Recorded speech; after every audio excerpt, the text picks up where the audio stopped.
What kind of prayer will be granted? I am available to you whenever you call for me.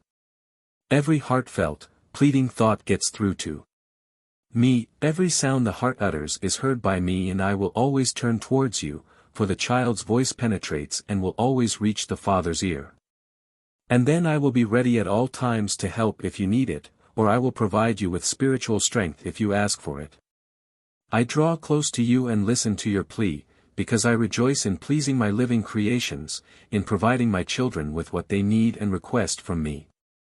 No call to me in spirit and in truth will ever go unheeded and remain unanswered. Every heartfelt prayer to me will benefit you, and your souls will mature. Your call to me should not just be a mere empty prayer. And precisely this requirement is often lacking, for people were taught a kind of prayer that will never be able to penetrate my ear. They often pray together reciting words they were taught, and which never express the feelings of their hearts, but which are and remain empty words that had better remained unspoken. A heartfelt prayer has to rise up to me from the heart and must be the result of an intimate union with me, so that the child will then speak with me as with its father. And even if it only stammers without using well-formulated words, I will nevertheless understand this stammering and value it as a child's loving call to the Father, and I will listen and respond to it. A prayer to me is a bridge you can cross any time, yet this path is rarely taken, because prayer has become a mere formality, a recital of words whose meaning are not considered and which usually also obstruct deep devotion, heartfelt thoughts, of me. Thereby the human being deprives himself of a great blessing, because he does not utilize the strength of prayer, since no strength can flow to him if he does not make intimate contact with me, which, however, does not need many words, it just needs an utterly receptive heart for me. In prayer the door of your heart should be wide open so that I can enter it myself and permeate you with light and grace.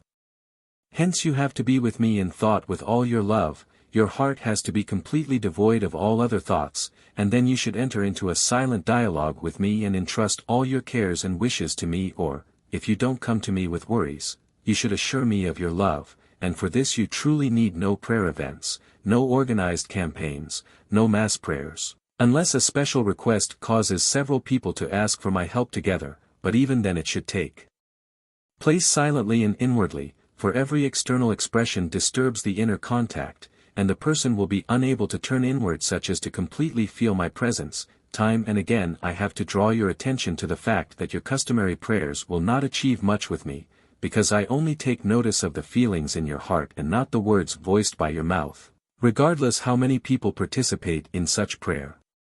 This will always be abhorrent to me, because it merely demonstrates your lack of sincerity to speak with your eternal Father, and because you even expect help from such prayers which, however, you will never receive, and thus you will start to doubt the love and might of a God again when you don't feel any help. You can achieve so much with a silent and sincere prayer arising from your heart, because I will never fail to hear it but rather take pleasure in it and will always be ready to respond and prove to you that the Father's love and might wants to make you happy. You cannot show your intimate dedication to me better than by your heart's silent dialogue with me, for you are unable to do this thoughtlessly, as a mere formality.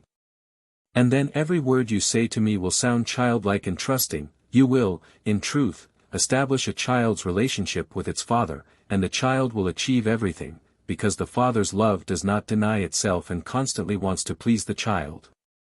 But as long as people believe that their formal prayers will persuade me to help them, they will have little success and therefore, time and again, also doubt a God who, in his love, is always ready and, by virtue of his power, able to help. This faith, however, is a prerequisite for me in pouring out the abundance of my grace over all people, and this faith also requires a living union with me which will only ever be entered into by love, and therefore a loving person will achieve everything with me. Amen.